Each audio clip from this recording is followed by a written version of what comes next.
নমস্কার, গল্প ফ্লোতে আপনাদের স্বাগত। এখানে গল্পরাও কথা বলে আপন মনে। চলুন আজ বাংলার কিছু বেছে নেওয়া গল্পের স্রোতে হারিয়ে যাই।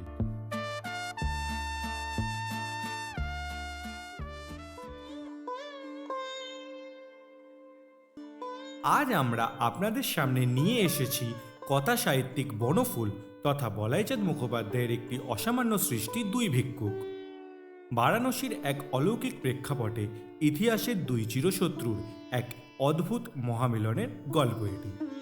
তাহলে চলুন শুরু করা যাক।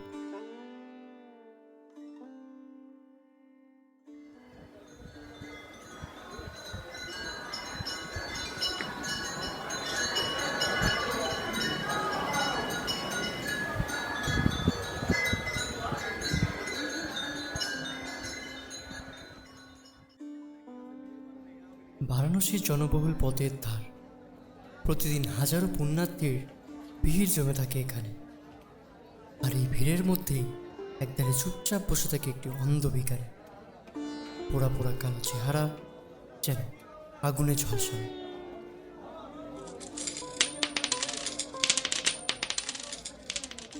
আহারে অন্ধ, নাও বাবা, 2 পয়সা নাও। বিশ্বনাথ তোমার মঙ্গল করো। এ ভাই ভাই, তোকে কতবার জিজ্ঞাসা করলাম রে, কোথা থেকে এসছিস রে তুই? নামটা কি তোর? কথা বলিস না কেন? ভোবা নাকি রে?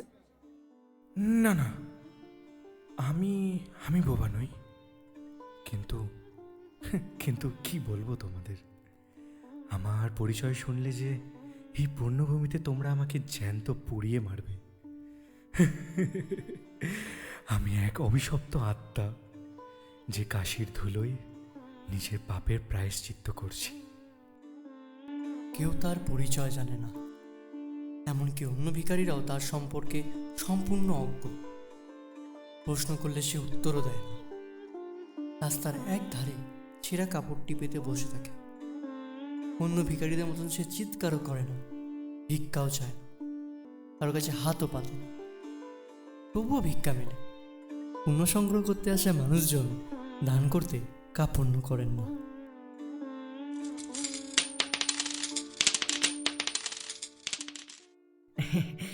এই নাও অন্ধ সাধু, একটু ফল আর মিষ্টি রাখলাম, খেয়ে নিও কিন্তু। এই এত অন্ন, অর্থ, এসব দিয়ে আমি কি করব? এ তো আমার জ্বলন্ত কয়লার মতো মনে হয়।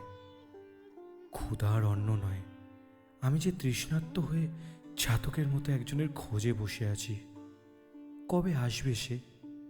কবে মুক্তি পাবো এই নরক যন্ত্রণা থেকে? গভীর রাত্রে যখন বারাণসীর রাস্তাঘাট একেবারে নির্জন হয়ে যায়, তখন ঘটে এক অদ্ভুত কাণ্ড। সেই অন্ধ ভিখারি ধীরে ধীরে উঠে দাঁড়ায়।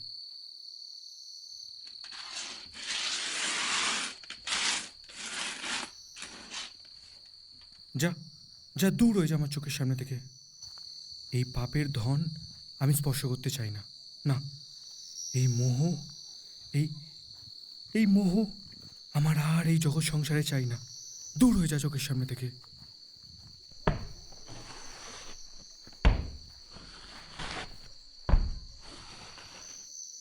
কাপড়ের ওপর সঞ্চিত সমস্ত পয়সা আর খাবার একটা পুঁটলা করে বেঁধে লাঠি ঠুক ঠুক করে সে এগিয়ে যায় গঙ্গার ঘাটে।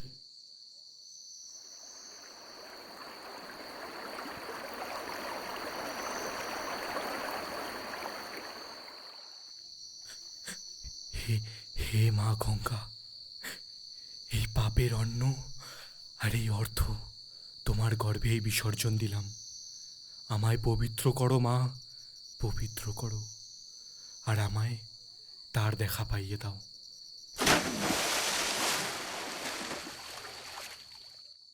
ঘাটে পৌঁছেই পোটলাটা সশব্দে ফেলে দেয় গঙ্গায়। সে যা চায় তা তো সে পায়নি। কাপড়টি বিছিয়ে পরদিন সকালে আবার এসে বসে সেই রাস্তার ধারে।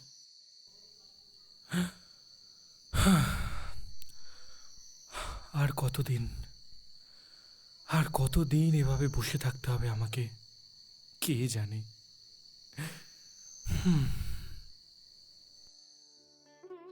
সেদিন সন্ধ্যা উত্তীর্ণ হয়ে গেছে অনেকক্ষণ। বারাণসীর পথ ঘাট প্রায় জনবিরল। ঠিক এমন সময় এই পথে আবির্ভাব হলো আর একটি ভিখারির। নুচ্চ দেহ, স্থবির এক বৃদ্ধ, গায়ে তার ছেঁড়া কাঁথা, পায়ে ন্যাকড়া জড়ানো, মাথায় জট পড়ে গেছে যেন। শরীরটা একেবারে ছিন্ন কঙ্কালসার।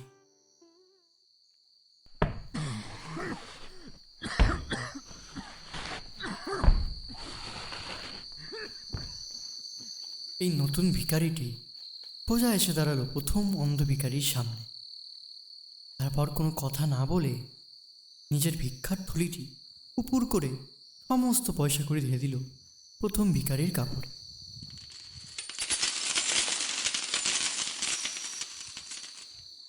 পয়সাগুলো ঢেলে দিয়েই বৃদ্ধ ভিখারি আর দাঁড়ালো না, হন হন করে চলে যাচ্ছিল। কিন্তু সহসা প্রথম ভিখারি পুলকিত হয়ে উঠল। তার শরীরে এক অদ্ভুত শিহরণ খেলে গেল। দেখতে দেখতে এক অবিশ্বাস্য রূপান্তরিত ঘটল তার। তার গায়ের পোড়া কালো রং বদলে গিয়ে টকটকে ফর্সা হয়ে গেল। মাথার চুলগুলো হয়ে গেল সোনালি। পুরো চেহারাই বদলে গেল এক নিমেষে। সে আর অন্ধ ভিখারি নয়, সে ধর্মর করে উঠে দাঁড়িয়ে চিৎকার করে উঠল, আমায় আমায় ক্ষমা করে দাও, ক্ষমা করে দাও মহারাজ। চলে যেও না এরমভাবে, চলে যেও না। আমি আমি ক্ষমা চাই তোমার কাছে, হাত জোর করছি, হাত জোর করছি তোমার কাছে, ক্ষমা চাইছি। সেই নুচ্চদেহ বৃদ্ধ ভিখারিটি ধীরে ধীরে ঘুরে দাঁড়ালো। ক্ষমা ক্ষমা করো আমাকে মহারাজ। কতদিন, কত বছর যে তোমার আশায় এই কাশির ধুলোয় বসে আছি। এই অভিশপ্ত জীবন আমি আর বইতে পারছি না। কত রৌদ্রে পুড়েছি, কত কত নরক যন্ত্রণা ভোগ করেছি। অবশেষে অবশেষে উপর থেকে আদেশ হয়েছে, ভারতবর্ষে যাও, ভিখারি জীবনযাপন করো। যদি যদি কোনোদিন সেই ব্যক্তির হাতে ক্ষমা পাও, তবে তবে তবে তোমার রূপান্তর ঘটবে। কবে? সে যদি তোমাকে মনে প্রাণে ক্ষমা করে, তবেই ঘটবে তোমার মুক্তি। আমায় ক্ষমা করো মহারাজ, আমায় মুক্তি দাও। ভিখারির জরাচ্ছিন্ন মুখখানিও এক স্বর্গীয় আনন্দে উদ্ভাসিত হয়ে উঠল। সে দীর্ঘশ্বাস ফেলে শান্ত গলায় বলল, মিস্টার হেস্টিংস, তোমাকে আমিও তো খুঁজছি জন্ম জন্মান্তর ধরে। তোমাকে যে আমি মনে প্রাণে ক্ষমা করেছি, তা তোমাকে না জানানো পর্যন্ত কি আমার মুক্তি আছে হেস্টিংস? আমার আত্মা যে এতদিন আটকে ছিল। তুমি তুমি সত্যি আমায় ক্ষমা করেছো মহারাজ? নিশ্চয়ই, নিশ্চয়ই করেছি। দেখতে দেখতে বারাণসী সেই অন্ধকার রাতে ঘটল এক চরম বিস্ময়। সেই নুচ্চ দেহ চরাচিহ্ন বৃত্ত ভিখারি রূপান্তরিত হল এক সৌম্য দর্শন তেজোদ্দীপ্ত ব্রাহ্মণে। তিনি আর কেউ নন, তিনি মহারাজা নন্দকুমার। অন্যজন ছিলেন তৎকালীন ভারতের গভর্নর জেনারেল ওয়ারেন হেস্টিংস। ইতিহাসের সব শত্রুতা, সব অন্যায় আর প্রতিশোধের আগুন ধুয়ে মুছে গেল গঙ্গার হাওয়ায়। ইতিহাসে দুই চিরশত্রু, ওয়ারেন হেস্টিংস আর মহারাজা নন্দকুমার, জন্ম জন্মান্তরের অভিশাপ থেকে মুক্তি পেয়ে পরম শান্তিতে পরস্পরকে জড়িয়ে ধরলেন। ইতিহাসের সব শত্রুতা, সব অন্যায় আর প্রতিশোধের আগুন ধুয়ে মুছে গেল গঙ্গার হাওয়ায়। বারাণসীর ধুলায় অবসান হলো এক দীর্ঘ প্রতীক্ষার।